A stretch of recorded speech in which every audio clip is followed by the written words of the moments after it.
for starters, I think change is just difficult for us as human beings because our brain is designed to protect us. And so whenever change happens, it's a signal to our brain that we don't like it. We're meant to be creatures of habit and routine. That's how we protect ourselves. So any change is just like chaos to the brain. And so and then depending on your experience with change, like that, it's like a muscle, right? If you're not used to big changes, if you're somebody like myself who just continuously, I feel like getting out of my comfort zone, and even for me it's exhausting, the amount of change and difficult things I have to do, right? But if you haven't put yourself in specific situations, if you're like a younger person and in a new, in a new career, for example, or even if you're somebody who spent 10, 15 years in a role, like a lot of people found themselves with all the different layoffs, right?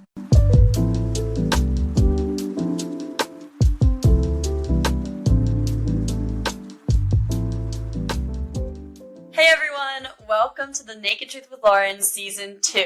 Welcome back if you're a Season 1 listener, and welcome for the first time if you're tuning in for the first time. We are going to be talking all about the messy realities of navigating your 20s this season, and I am promising you real, stripped-down conversations about work, friendship, dating, self-worth, and the growing pains that no one warns you about at this age. Hopefully, you will feel a little less alone after listening. I'm your host, Lauren, a 29-year-old professional living in DC, passionate about creating spaces for open conversations and building genuine community. And I am so glad you're here. Thank you so much to our Season 2 podcast sponsors, Kelly Miller, Marika and Batman Pierce, Pauline Shu, and Jenny Porter. I couldn't do this without you. If you've ever felt the stress of a demanding job bleed into your personal life, you are going to love our guest today. Elena has spent 15 years deeply immersed in talent development, giving her a unique view into what makes people thrive or struggle at work. She also used to be a personal trainer, a career coach, and has always been into wellness. Elena recently co-founded her third startup, Shiftwell.ai, which is a digital tool focused on workplace well-being. Shiftwell.ai blends psychological science and technology to identify exactly what an employee needs to be their best self. Get ready for a motivating and inspiring conversation. Welcome to the podcast, Elena. Thank you. It's great to be here. Okay, can you start by telling my audience a little bit more about yourself and your background, please? Yeah, absolutely. So as you mentioned, over the last 15 plus years or so, I've been in different talent development roles and started my career in higher education, really just working with students, international students. I've done a lot of different programs and mentorship and stuff in that realm. And then I decided I wanted to do something more, being a doer and being like really wanted results. It's a little bit difficult sometimes in higher education to go fast. So I was like, okay, let me shift into corporate space. So that's what I did. I shifted into corporate space and went into learning and did coaching programs, mentorship programs, leadership development, management development, so on. So kind of just like wore multiple hats as a facilitator, as a trainer. So I've kind of done a lot of different roles there. And then in 2019, I founded my first startup with a co-founder at the time around performance and well-being, because I've been obsessed with that all my life. And so that kind of started my entrepreneurial sort of journey. And now I'm addicted, and I tend to kind of look, I already think of like ideas. I'm that idea generating person. And then I'm kind of the sales and marketing hat. And then I partner with brilliant people who can fill in the gaps and create cool products. So that's kind of where I am today. I love that. That is so relatable. I have always been an ideas girl, a brainstormer, and more on like your side of the business in terms of strengths. And then like always thinking of ideas, entrepreneurial mindset, like, ooh, it'd be cool to build this out, and then jumping from one to the other. Yeah. No, so I think that's like, it's the, I used to, when I was younger, like in my 20s, I used to be like, I didn't realize that was a strength. I didn't realize like, because I enjoyed it so much. And I think when you get used to doing things that you're like good at, it comes naturally, you tend to take it for granted. And as I kind of grew in my career, I was like, a lot of people don't like this thing. A lot of people don't like, the ideation state. A lot of people don't spend time thinking creatively. It's just not what they want to do. They just want to like do other things or like do technical stuff. And so it took me a long time to recognize that it's an actual skill set. And I still question it every, I'm like, do I really get to do what I really enjoy and like that I'm pretty good at and still make money? I'm like, that's interesting. That's incredible. I mean, that's like the ideal place to be. I think everyone wants to do that. Love what they do. We spend so many hours at work, you know? Yeah, absolutely. And I mean, not to make it sound all, all rosy for sure. Like it took me years to get here, a lot of experimentation, which we can get into, but a lot of years of like just doing a lot of things I didn't like and struggling and stuff like that to actually create this career and business that I have now to be in this space. And it's still hard every day, but a different kind of hard. Yes, exactly. Before we get further into your career and your background and your insights, I want to start at a high level by asking you, like I do with all my guests, what's been your high and low of the past week?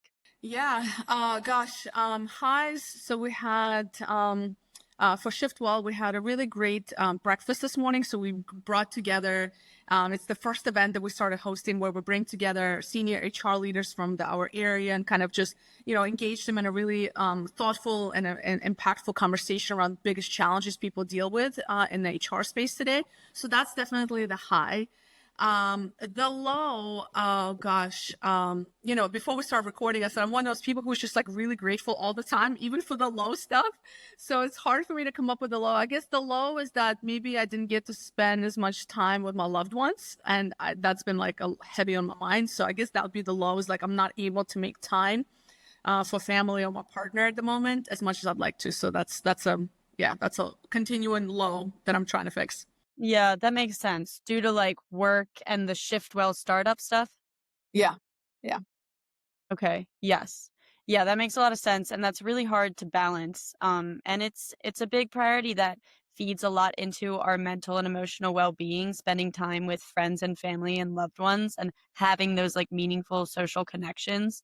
So it's good that you're aware of it at least. I've come to realize that it's just very hard to balance sometimes. And sometimes you just have to prioritize. And the biggest lesson for me here, because I did this with my first startup as well, and I didn't handle it as well. And I think this time around, I just communicate better. I'm like, listen, like this next month is going to be wild, and I'm not going to be able to be there. I'm there if I'm really needed to be, but like, if I'm a little bit distant or I'm not able to make time because this is happening right now, and this is so important, and this is why it's important, and so on. So I think communicating that you're just not going to be available, I think that's what really helps manage these situations. And just, yeah, and hopefully people in your life will love you, they understand, and they want to be supportive, and they don't want to add to it. So, but it's definitely a toll nonetheless. But I'm still, like I said, by no means am I expert in this. I have not found a balance. I just know how to get things done and prioritize, I guess. Yeah, the communication, that's a great tip. The communication is definitely something I need to work on. So it's nice to hear like that feedback and advice. And also in terms of your Shiftwell stuff, way to do that market and user research to make the product as good as it can be with that breakfast you were sharing.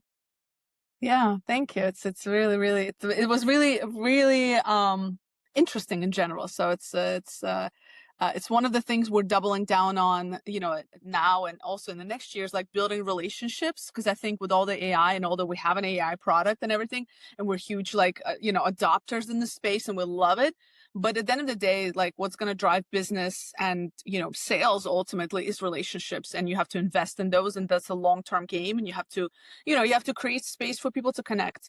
And to listen to your potential customers and existing clients and saying like, what are we trying to actually solve? Because if we're not adding value, then what's the point if we're not listening to our clients? Right, exactly. And that's something I'm actively learning as I'm newer in my full-time entrepreneur journey. It's funny coming from the tech world and being focused in like UX UI design and specifically with a passion in user research, and then trying to apply those own skills and passions to my own not like super technical. It's not a product right now. It's more of like a wellness brand. It's part services and part like podcast content creation. So it is definitely difficult, like doing that for my own business. Yeah, it's a different mindset you have to adopt for sure. You gotta, it's a very different game. Yeah, definitely. Let's dive a little bit more into your background though. So you've always been into wellness. You've had experience as a personal trainer, a career coach. Now you are the head of talent at a major corporation. In your experience, what have you learned about the connection between the physical and the mental side of human performance? Yeah, a great question. Everything. I don't know how else to put it, but let's break it down though. But there is definitely a huge connection. I think we have to give credit to the research that's coming out through neuroscience over the last 10, 15 years, right? And through just the research that is out there from, all the technology we have available that studies the brain and studies like how we operate under certain stressors and what happens when we work out, what happens when we don't, and how does it all connected and so on. And of course, if you think about it, if we go way back, like a lot of the Asian cultures have been talking about mind-body connection for centuries, right? And it's funny to see some of that coming back, like some of that, the wisdom from like the Asian cultures, because it's been a really big thing, overseas for many years. And I think it's finally picking up here in America. And I think, or just in the Western world where we tend to be so like production, like we have to be so on the go all the time. And we forget that take a moment to slow down. And a big part of that is being in our own mind, right? And so when it goes to like mind and body connection, for me, it's so connected because again, back to research, like there's been a lot of research done in terms of for example, like a lot of our gut health is connected to how we think and vice versa, right? So there's a lot of that. I'm not a nutritionist by any means, but there's through the personal training journey, like obviously I've learned the basics. And there's definitely a lot of stuff that like what we put in our body and how we feel impacts how creative we are, how energetic, how clearly we think that day, how strong we are, like how resilient we are and all of that. And it's crazy to think that like, oh, well, I just jacked up my glucose levels with this snack, for example, that is full of sugar, and then I crash. So my brain is not even operating at its best, right? So I think like just understanding the basics of like nutrition and how it impacts the brain, and then also how the mindset impacts the physical body, like it goes both ways. And obviously I'm not an expert in those areas, but I've done enough research and kind of my own learning because of the field that I'm in, and to really understand that when it comes to performance, we have to consider the mind and the body. And when we're talking about in the workplace, right, which is why we've created Shiftwell, is like, it's not just about, how good you are at your job. There's so many other factors of a human being that drives performance. And it's all between your body and your mind. It's like between your brain and your stomach, essentially. All of that happens like right there. This is so funny because I just read a Time article this morning on the mind-gut connection. They were calling it like an axis because you're right, it's in line with each other. And there's still like a lot of research to be done, but obviously like what you put into your body affects your mood, and then vice versa, like you were saying. And they're researching on like the effects of prebiotics and probiotics on microbiome, gut health, and then mood and like mental health. And I just find that so fascinating too. Yeah, it's so interesting. Like this is like, when they say like, if you had all the time in the world, what would you study? I would literally study. If I could go back to like school, I would literally go back and study like the biology of a human being, and then the nutrition piece and the neuroscience piece and how it all connects, because it's so fascinating. But also like at the same time, you just have to think, how do you feel when you eat, a sugary snack versus when you eat super clean? Or, or like how energetic you feel when you eat, like for me, for example. So my body is I'm a very routine person. And I'll tell a funny story about my boyfriend, and I joke him about it all the time. And I think a lot of people can relate to it. But when I started to kind of really be mindful of when you're in your 20s, you don't think about it as much, to be fair. At least I didn't. But then again, I'm an elderly millennial. So like we were just a hot mess. I feel like, the Gen Z's are a little bit more aware of health and wellness than my generation was. But when I was a millennial, I was like, it's fine. You know what I mean? And when you hit 30s and like mid 30s and later, you start to literally feel how food impacts you. It's no joke. Like, when people tell you, they're like, that, I used to listen to people and they'll be like, listen, like, you'll be fine. And like, or, they'll tell me like, okay, once you hit this age, you're going to feel it. And I'm like, whatever, like, that's not going to happen to me. Like, I'm super active, blah, blah. It really does make a difference. And all of a sudden you start to pay attention to your body even more. And I'm somebody who's kind of in tune with my body.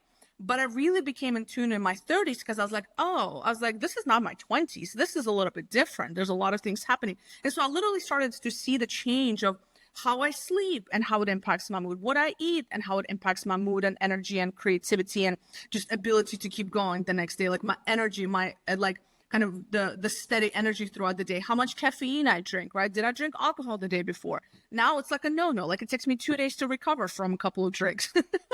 you know, like in your 20s, it doesn't happen. Like you sleep for 2 hours, go out on all night and go back to work and just be just fine the next day. But anyway, and then the funny story about my boyfriend, I'll tell you real quick. So he's blessed with genetics. I had to give him that. Like, I do believe there's a piece of genetics, right? So he's blessed with genetics in a sense that he's in great shape. And he also, to his credit, he's been an athlete since he was like a kid. But he's done a really good job maintaining it. But nonetheless, when we first met about 4 years ago, he used to eat a lot of, he wasn't eating junk food, but because he was so active, he could get away with eating just about anything and like it would never have an impact.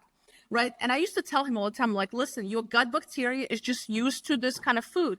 I said, I bet you if you clean that up, if you actually change what you're eating, you're going to feel a difference. And guess what happened? Now, 4 years, obviously, impact of me and me drilling on him about gut health. He now completely changed his gut bacteria to where if he were to eat the food that he used to eat 3-4 years ago, he would literally be in a ball because his stomach would hurt because his body is not used to it anymore.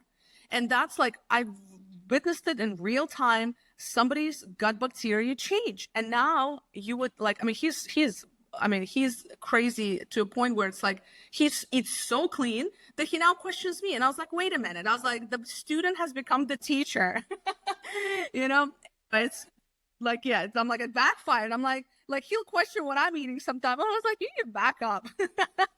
But anyway, I just think because I've seen it real time, like somebody's gut bacteria. I know it sounds crazy to people who are like, what is she talking about?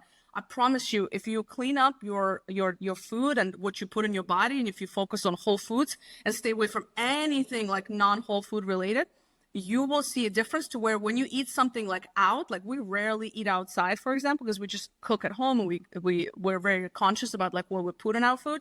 When we eat outside, like my stomach is not right the next day, his stomach is not right because we're not used to those kind of food, I guess, and oils and all that other jazz. So anyway.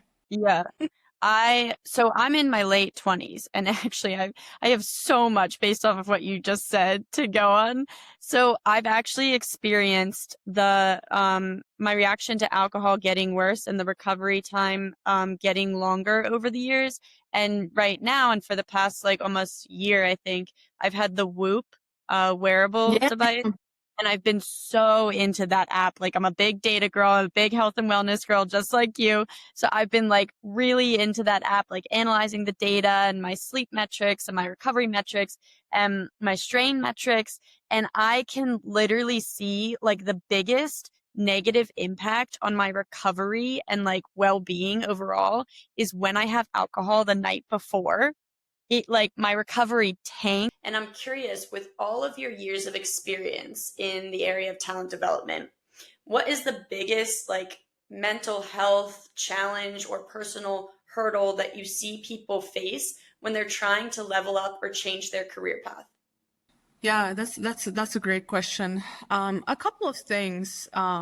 Well, for starters, I think change is just difficult for us as human beings because our brain is designed to protect us. And so whenever change happens, it's a signal to our brain that we don't like it. We're meant to be, creatures of habit and routine. That's how we protect ourselves. So any change is just like chaos to the brain. And so, and then depending on your experience with change, like that, it's like a muscle, right? If you're not used to big changes, if you're somebody like myself who just continuously, I feel like getting out of my comfort zone, and even for me, it's exhausting, the amount of change and difficult things I have to do, right? But if you haven't put yourself in specific situations, if you're like a younger person in a new, in a new career, for example, or if you're somebody who spent 10, 15 years in a role, like a lot of people found themselves with all the different layoffs, right? Like they've spent 10, 15, 20 years in the same career path, and then they've been laid off, and now they don't know what to do with themselves.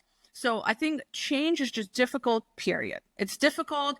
And if you're not used to it, it's probably the worst thing that can happen to you, right? Like from a like a mental load perspective. So I think that alone is one. I think uncertainty, change usually comes with uncertainty. So it could be, if you're, again, like if you are doing a career change, you might be really excited about this change because it's this change in the right direction, but it's still uncertainty. You don't know what to expect in this new career path. For example, if you've been laid off, that's a whole other level of fear, because then your fundamental, safety for you as a human being, the need that you have, that all of us have, your security and safety has been impacted. So now there's a lot of other psychological things that go into play with that when finances are involved, right? Because then it threatens us on a much deeper level. If you have a family to support, that's a much deeper cut as well. So I think it just really depends on, so all of these things I've observed, right? I've experienced this myself throughout the years. I tend to be, especially when I was younger, I used to be a really risk taker. Like I used to jump. I'm like, nope, I'm just going to put myself in this new situation. I'm going to keep shifting and shifting, right? Until I create this career that I actually enjoy. It's still difficult and I have hard days, but I enjoy it. I choose my difficulty here, right? Like I made a choice to do this. And so I think, and what I see a lot in the workplace is that I have to just go back to, change is difficult, fear of the unknown, and sometimes also fear of, hey, this is really exciting, but it also can be really scary. Yeah, that makes a lot of sense. And I do get the sense, I know we don't know each other like that well, but ever since I met you and learned about your story, and you're an entrepreneur as well, you're starting your third startup. I know that you are an expert at building resilience and pushing yourself outside of your comfort zone, which gets you like more used to change and builds that muscle.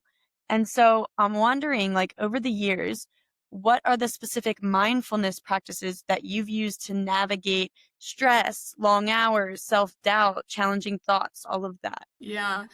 So what's interesting? As you asked me this question, I was like thinking to myself, I was like, what it really is? It's just when you take chances or you fail or something doesn't go your way and you're okay and you're like, oh, the world didn't end. That alone is like a whole like a win, because then it's like whenever a next difficult things comes, even if I fail, even if it doesn't work, even if something happens, even if whatever, even if I have to start from scratch, because I've done it at least twice before. I built stuff up, it failed, or I lost money, or business didn't succeed, or so on, and I had to start over. Knowing that I'm okay because I've been here before and I can do it again, just that experience alone, I think that's why I'm like, I like when people are like afraid to try things, I'm like, try it even if you fail, because you're going to know that you're going to be okay. And so one of the practices over the years that I would do in my early days is like, okay, what is the worst thing that will happen if this fails?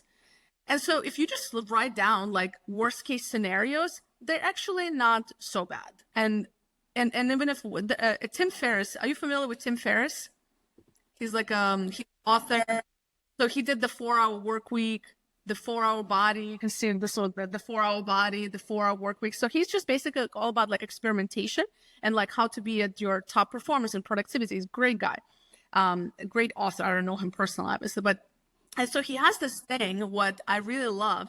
And he says, when you're afraid of doing something, and I've used this in my life, when you're afraid of doing something, write 3 columns. And column number 1, you put what's the worst that will happen, right? In column number 2, you write like as many things as you think is going to go wrong. Like, let's say you want to do something, let's say you want to change a job, and you write down, okay, maybe the company will change their mind and they don't want me anymore. Maybe I'm going to be really bad at this. Maybe I'm going to hate what I'm doing. Maybe I don't like my coworkers. So you just write down everything possible in column number 1. Column number 2, you say, how can you prevent this from happening? So how do you make sure to minimize the risk of these things going like the wrong way, right? How do you make sure that this is the right career? How do you make sure you are going to be good? How do you make sure you get along with your colleagues, etc.? And then the third column, if it does happen, how are you going to bounce back? So if you do change your career and you've done everything you possibly can to prevent, not having a successful career change, what is the thing that you're going to need to do to bounce back?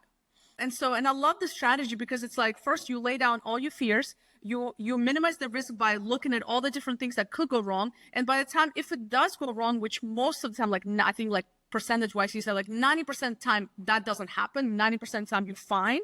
But even if it does, at least you've mentally prepared for it and you're ready to deal with it. And you already thought about like worst case scenarios, how do I bounce back?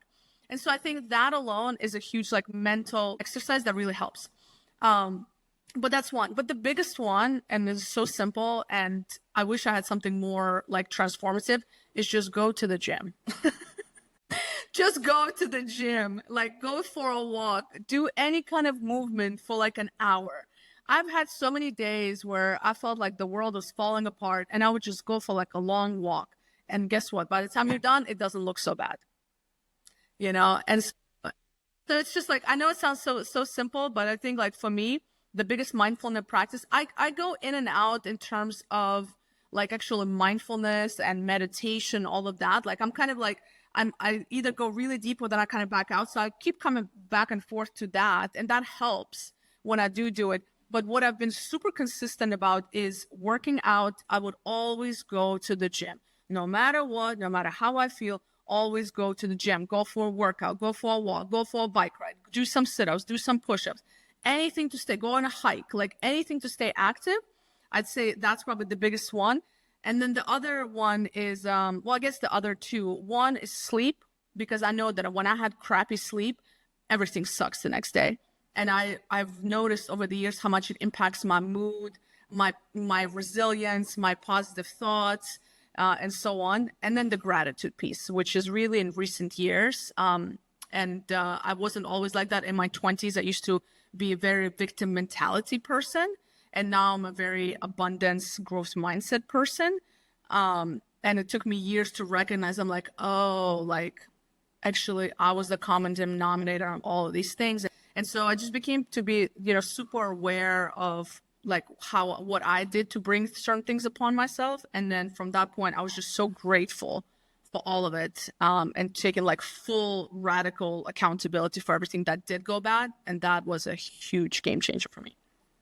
That is huge. Thank you for sharing so openly. This is super helpful. This can be super helpful for my audience, for my listeners. That exercise, the 3-column thing, is awesome. I definitely was prompted, like when I was thinking about leaving my job at Deloitte, that's a big risk, right? And it was for the beginning of a business that wasn't making really any money. So it wasn't like I had like a safe backup plan like right there. It's a calculated risk. But it's fear of the unknown. I was so scared. And there's multiple things I did to prep. But when I was like prompted by a mentor of mine to think about, okay, what's like realistically the worst that can happen? It wasn't like the fears like rolling around in my mind. It wasn't that bad. I was like, okay, am I gonna go homeless? Let's say I make no money, am I gonna go homeless?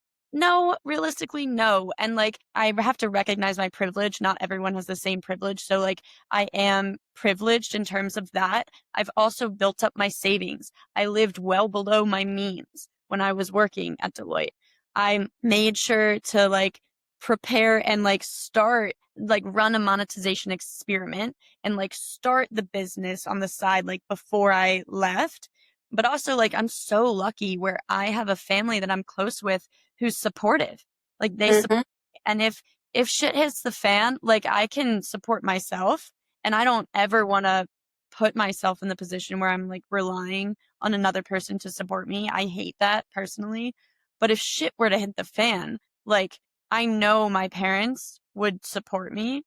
And so I'm so grateful for that. And I recognize not everyone has that. And then I was like talking to this mentor and I was like, wait, so it's actually rude. Like I'm acknowledging and recognizing my privilege. It's actually rude if I don't do this and like take advantage and try to live my purpose and help others in a way that I am passionate about. And like I see society now, like just the mental health is like low. And especially in the research I've been reading of like millennials and Gen Zs, of the stats on like how many people are diagnosed with depression and anxiety or another mental illness, how many people are on mental health medications. Like, it irks me. And this is something that like I want to solve.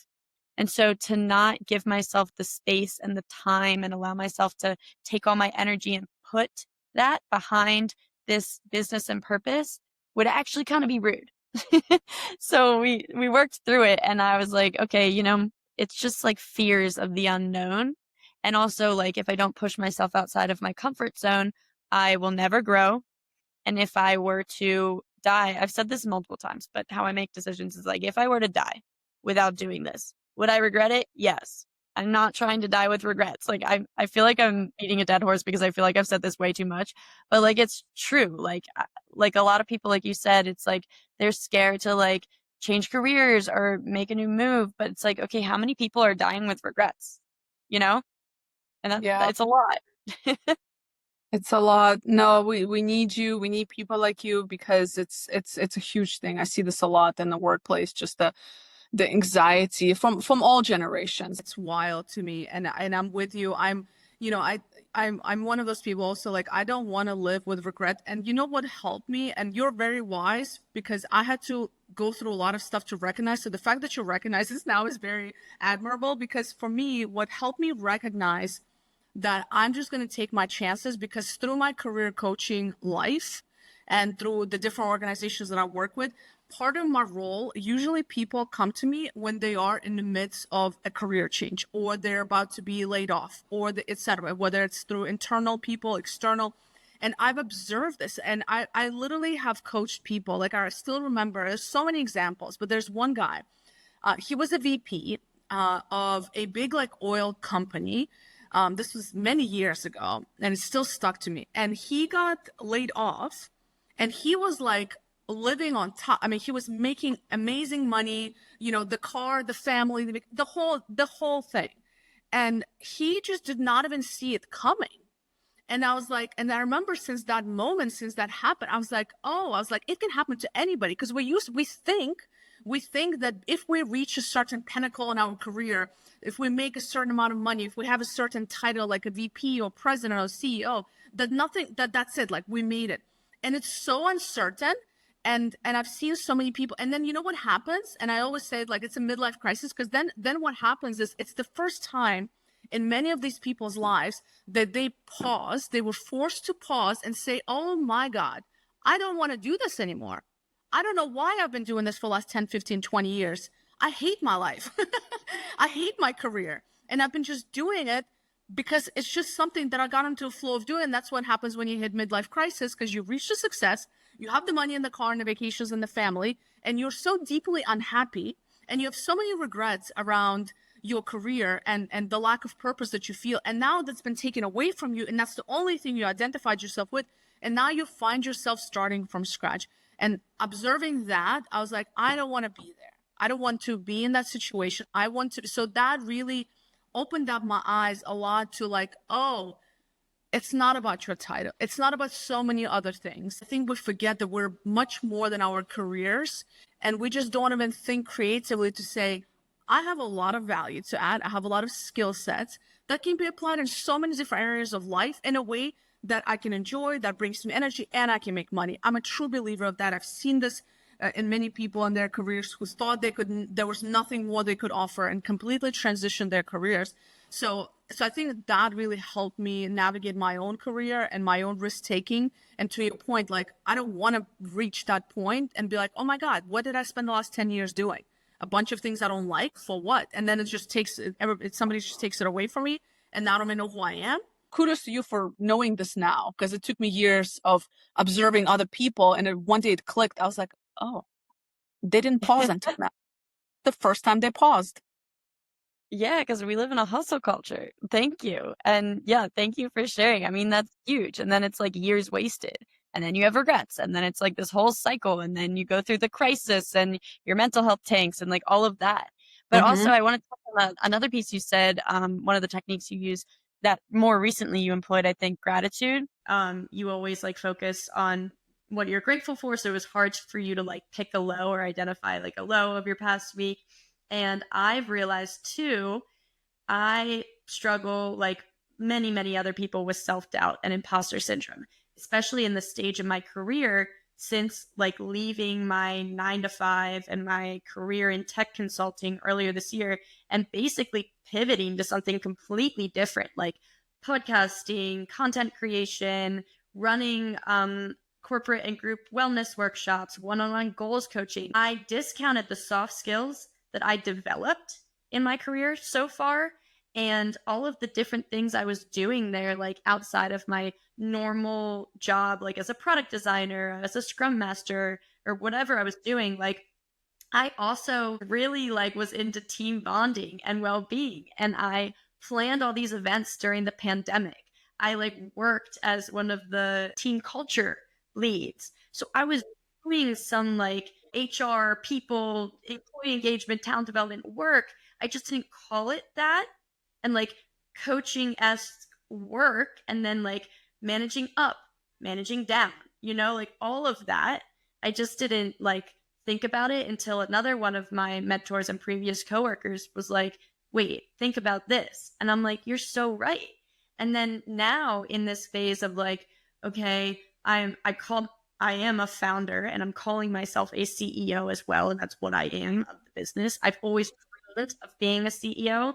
I literally was just saying this the other day that I used to compete in pitch competitions for funsies on the side at Deloitte. I was in this like design thinking, I think 4-month like training and development program. And then it turned into creating your own product in terms of sustainable fashion was the overall like prompt or theme, and then a pitch competition.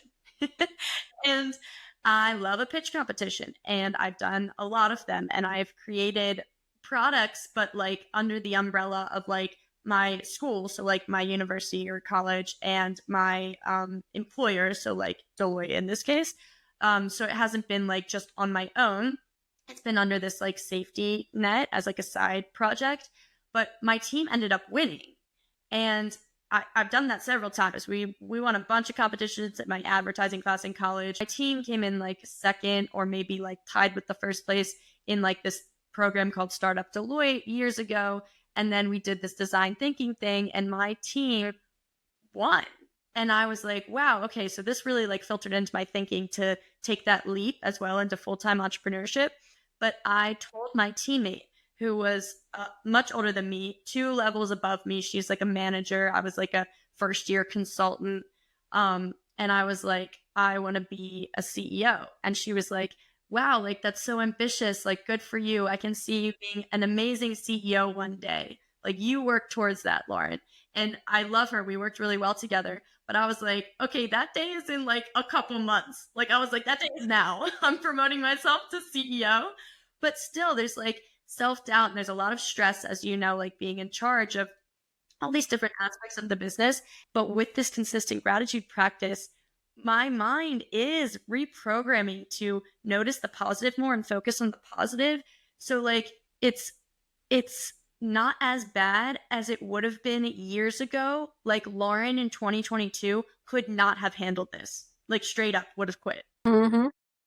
It's huge. It's, again, I go back to like when I had a really hard time about 5 years ago. And I remember, I felt like the only thing that kept me going was just gratitude. I'm talking, Lauren, like financially, I was struggling. My health was struggling. I gained a bunch of weight. At that point, I got out of a relationship. Like my relationship ended. Business was struggling. I mean, like every possible scenario in your life was just shattered. And the only thing that kept me going was I'm grateful that there was so many different things going in my life. And like I was kind of grateful for the opportunity because I feel like now in hindsight as well, I needed that shakeup to change a lot of things in my life. And I was grateful that that was happening to some extent because I knew that it was preparing me for something else. And I know it sounds really woo-woo, but I just remember I'm going to be okay. I just need to get through this really horrible time. But like deep down, I just had this belief. I'm like, no, I'm going to be okay. I just need to get through this because it's not forever. And I knew that it was a choice that I could, and that's why I think about when it comes to like mental resilience, is like in these moments, you have a choice, and you have to, you can ask yourself, is this how I want to continue to feel, or do I want to do something about it? And that's a choice. And the choice that I make when I'm really low, and it's been I bounce back really quickly. Usually at that time, it took me like, maybe like a week to where I was like, just really like, just like self-pity. And then because there was just so many things going wrong, like have gone wrong at that time. And so I just needed to just be like, you know what, I'm just going to whatever for the next week.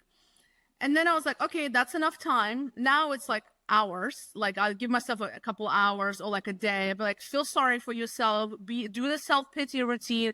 Be mad at the world. Do all of that. And tomorrow we're back up, right? We're going back again. And I think it's healthy to have that moment. But I think that you have to make a choice. Like I'm going to give myself a day, but I'm going to make a choice to start moving towards the right things. And part of those like actions is just feeling grateful for like even an opportunity that you have a choice.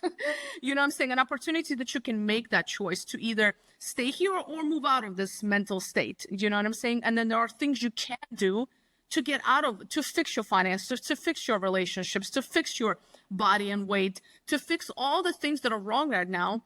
And I think so yeah, like I am like just grateful every day.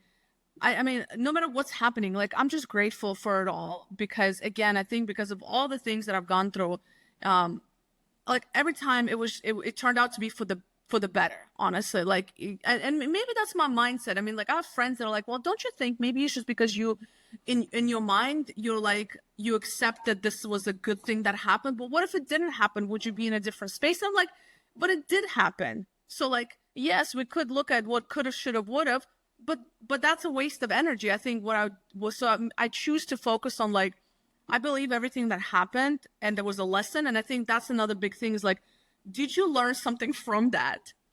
You know what I'm saying? Because I think that is something to be grateful for as well. It's like, okay, I've been there, done that. Now I know not to do it, and I can do something better, or I can react differently, or I can make different choices. And anyway, there's a lot there. But yeah, gratitude is everything. Because there's always something you can find to complain about, to a bad thing that's happening. Everybody has that. We didn't even touch on your podcast. Elena also hosts a podcast called Shift, and she just interviewed me the other week for it. And we talked a lot about resilience there. And how that is like one of the top skills you can have as a professional, I guess, of any age in today's climate, like today in society today. So tune in to her podcast, Shift. I think it's on all platforms, right? Yep. Shift with Elena Agar. Yep. Yeah, definitely. It's a similar but different conversation, but also focused on workplace well-being. Mm-hmm. Yeah. No, definitely. We had a good conversation, lots of gems in there, lots of insights. So we're not going to give it away. We're just going to let people follow it and then look for your names. Yay, I'm excited. Yeah. Okay, so I want to get into Shiftwell.ai. Do you call it Shiftwell or Shiftwell.ai? Shiftwell. Okay, yeah. So that is all about helping employees be at their best. Can you tell us more about the tool and how it works? Yeah. So Shiftwell came to life when me and my two co-founders, we've known each other for a couple of years. We met a couple of years back, and we started chatting and starting to understand that collectively we've been experiencing different things in organizations. And my co-founders worked at big names like Amazon and Google and so on. So it's like some of the best organizations that are out there, right? Spending a lot of money, and the intent is good. Like they're spending a lot of money, a lot of effort into trying to get the best out of their people. But collectively, across board, if you look at any Gallup report, so for people who know Gallup, it's a research company, right? They release a lot of like human capital reporting and so on. And if you look at the engagement of employees, right, like or the disengagement of employees every year, steadily for the last like 10 years, the majority of the people in companies are completely disengaged, right? Like 75% of people plus are completely disengaged. Right. And so there's a lot of different issues that go into disengagement. So when people are disengaged, it's not just like, I'm just not interested. It means they're a lot of times values are not aligned with the company values. It means they don't really feel like they're doing anything of purpose and meaning. They're probably not a high performer. So you're just paying somebody just to put a butt in the seat, and they're doing the bare minimum, which means they're not even touching their potential. They're just they're just there for the sake of being there. Right. So there's a lot of underlying issues to this disengagement. And so a lot of that goes back to how we assess performance. and how we assess engagement in organizations, and what do we do to fix it. And the point being is that we're assessed it the wrong way, and we don't take the right actions to address the gaps or the challenges. So Shiftwell came about to say, we know this exists, we've experienced it firsthand, internally and externally as professionals.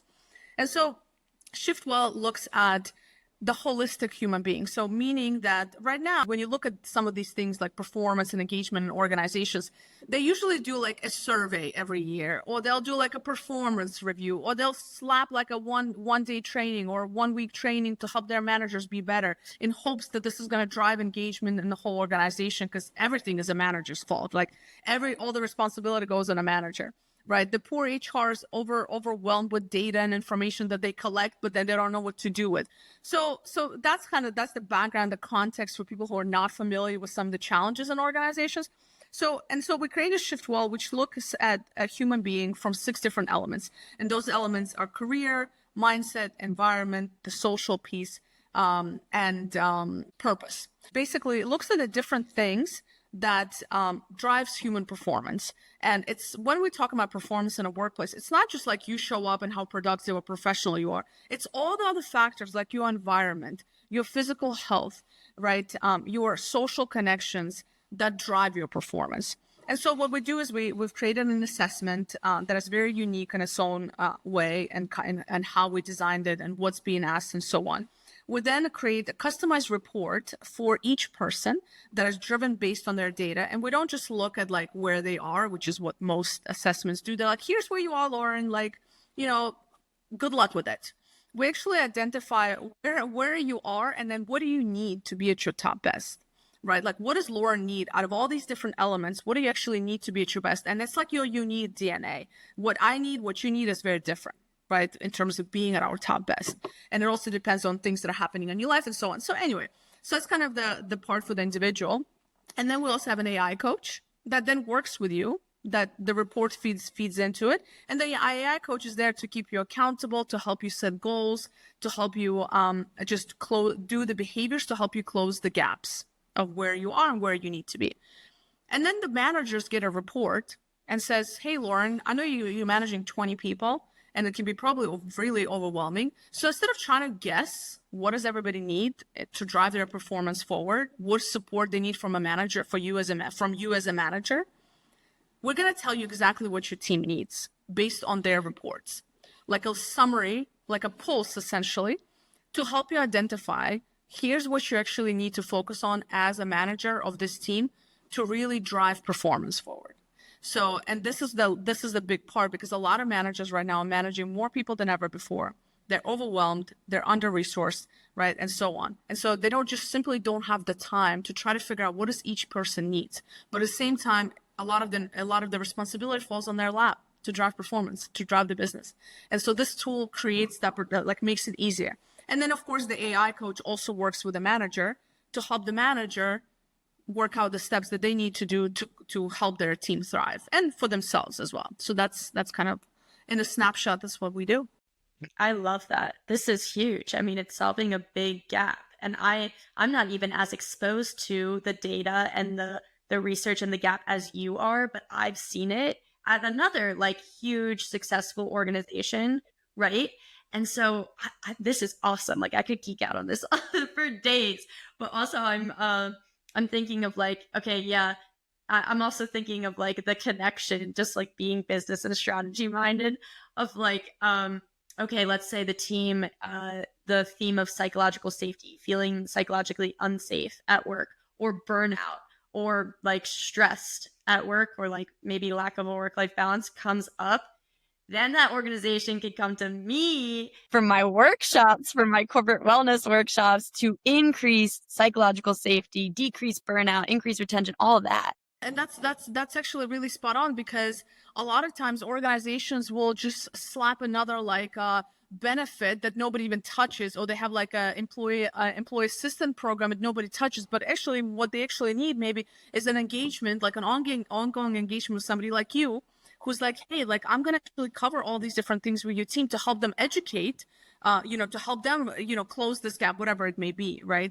And so, because at the end of the day, like, even though we use AI is not meant to replace the human interactions. Like, that's not what we're trying to do. We're just trying to say, like, we're trying to use AI for accountability so people can have access to an AI coach anytime, anywhere, right? And there's a lot of research been coming out now that actually a lot of people prefer the AI coach over a human coach, but not only that. Like, they actually want to still have that human interaction, but they like having that AI coach in their pocket so that they can work out some aspects of whatever they want to discuss or talk about, right, at midnight, for example, when Lauren is not available. But then they do still want those interactions with Lauren and in the workshop setting with peers, because that's where the human connection comes in. And I don't think that's going to be replaced anytime soon. So we always look at AI as like a partner in this. It's a partner to help people like yourself who are in the space to say, how can I maximize my impact with this AI coach that can coach them when I'm not there? And at the same time, how can I create quality experiences for my attendees in real time, real life, when they are in the room with me, right? And I think that's the beauty of AI. And that's why, like, I mean, obviously I'm very optimistic about it and I'm like an early adopter in that sense. But I think that it's actually going to add to everything that we do as professionals versus take away from it. And I also see many opportunities for collaboration and partnership down the road. So Yes. this will be cool to keep in touch. And I'm very interested to see how it goes, because right before this, we were just talking about how Elena and her co-founders have a pitch actually after this interview. Yeah. And this won't come out until January of 2026 probably. But at the time of recording, it's November, and they are competing for a grant, right? Yeah, well, funds, but more than that. I mean, we're generating revenue right now, so we already have clients. We're already, making money and stuff like that. But this has twofold. So one, it's just an opportunity to pitch and make sure that hey, our product is great, and hear feedback on it, right? Like from a larger audience versus just our clients at the moment, right? So I think that's number one. Another part is, yes, we have potential to get funding. Right. So these are kind of the two pieces there. Absolutely. But it's just it's just sometimes, when you see it's just an idea in your head, and then when you're able to put it out there and people using it and you see it, and then you can pitch and you can it's just nice to get that feedback from a larger crowd, I guess. And just in real time seeing people use it. It's a very nice experience. That's so awesome. I love that. I want to get just to end a little bit of your advice for my listeners, and also circle back to what we touched on at the very beginning. You brought up separation of ourselves between our corporate jobs and our personal lives. So I think it's really easy to feel like our corporate job or corporate self is separate from our human or personal self. And I want to know what's one small, simple shift that you would recommend for my listeners to implement to bring more presence and mindfulness into their workday. I would say just pause. And what I mean by that, and I took this from somebody who came on my podcast many years ago. And he said, when was the last time you just sat for 5 to 10 minutes in silence? No phone, no music, no background, just stare at the wall if you have to. And just spend some time with yourself. I think that 5 to 10 minutes, and kind of just see what comes up. See what comes up in your mind, because I think we're so distracted today and we're so overwhelmed by there's always we're always receiving information from somewhere, right? From social media, from conversations, from TV, from phones, from etc. And I think just taking 5 to 10 minutes when you don't have any of that, and it's just you and your thoughts, and it's not a meditation, it's none of that. You can see it as a form of meditation, I guess, for some people, but just sitting there and just be still for 5 to 10 minutes and see what comes up. I think that brings us closer to ourselves. And the first time you're going to hate it, like I did. But I think if you do it consistently, I bet you that you will start to get to know yourself on a deeper level, to reconnect with yourself, to start to see what's in the back of your mind. What are those subconscious thoughts that you just keep shoving down by distractions every day? And that's going to start coming up, what's really important in your life. And that's been a game changer for me. It's just pause. Don't make it a forced pause. Pause before you're forced to. Wow. Okay. Yeah. It seems so simple, but it's so hard. That's actually so hard to do for a full 5 or 10 minutes. And I could definitely be better at it. I noticed myself earlier today, I walk dogs on Rover, and I was walking a dog, and it's gorgeous out. It was sunny, and I was doing a lot of things on my phone in the meantime, like work related, social media related. So like head down, looking at the phone, also walking outside, walking the dog. And I see a lot of other people doing the same thing. And I noticed that earlier, like I was like, okay, wait, I need to put the phone away for like 2 minutes and just like be present and enjoy the walk and the sunshine and the good weather and like watch where I'm going so I don't run into things. Like I'm not always the best at that. So I can definitely improve in that area. Yeah, it is very hard to do. I also recently I've started to worry of how much of the thoughts are, our own thoughts versus influenced by everything that's coming into our mind every day. Like, do we even know what we think? Like, what do we actually think? And why do we think those things? Like, is it because we actually think and believe those things? Or is it because the algorithm that we're looking at is so like pushing certain information, right? Like, and we're just reassuring our own biases and so on, right? Like, but why do we actually think what we think and how we think? And like, where does that come from? Why do you believe what you believe?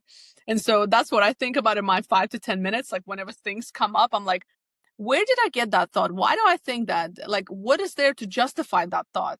Right? Like, and is like, I know maybe it's going to like something deeper, but yeah, I worry for myself and for us and as a society in general. I don't know if we know, how we actually formulate our thoughts, and do we actually believe them? What makes us believe them? And like, do we, it goes back to like your values, like what do you actually believe, and so on. So it's a whole other podcast, but I think that's why that 5 to 10 minutes is so powerful. Like, get away from everything and just, what do you actually think?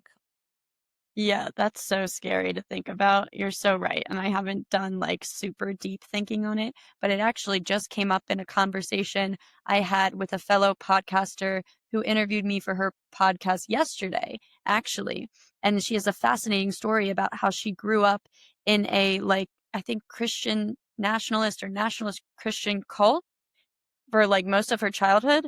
And then she got out of it, and she actively, like, now she has a whole family and 2 sons, and she actively will catch herself thinking one thing and be like, is that my thought? Where's that coming from? Do I believe it? Is there data to prove it? Like, can I prove myself wrong? And she's very open-minded now. It was fascinating to learn more about how she approaches her daily life now, how open-minded she is, how open she is to being wrong. I think that's huge. And then how she's educating and raising her boys and teaching them, like, do not believe your first thought. So, like, your thoughts are not you, right? They can come and go. And she said, don't believe your first thought. You'll have a thought, and maybe it's something like, I want to punch her because she's being annoying. Okay, stop, right? Reflect, and then think about where that thought came from. Okay, that's a normal thought. People think that, whatever. But then you have to pause and be like, okay, do I punch this person, or can I take a different route? This is just a random example. Yeah, it's the real example though. It's Yeah. how often do we make decisions because we don't pause? You know what I'm saying? Like, we're reacting. We're just reacting, but on what basis, right? And I'm telling, because it's from experience. I used to be very reactive as a human being, and that's the Russian in me, maybe, I don't know. But I used to be like super reactive, and then I'm like, oh, let me just take a second. Not everything needs a reaction right then and there.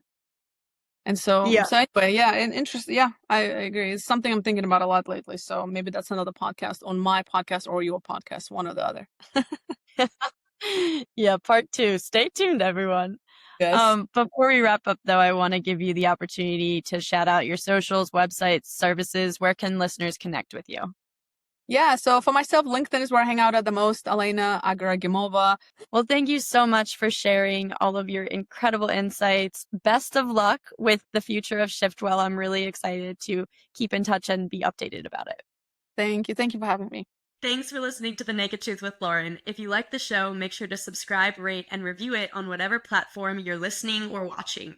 It helps other women just like you to find the show. And if you have a friend who needs to hear this episode, share it with them. If you want to hear more from me, sign up for my Community Gratitude Practice newsletter at thenakedtruthwithlauren.com. You'll receive a quick dose of gratitude every week to help shift your focus from what's missing to what's meaningful in your life. And you can follow along on Instagram at thenakedtruth.pod for more inspiring content. Catch you on the next episode.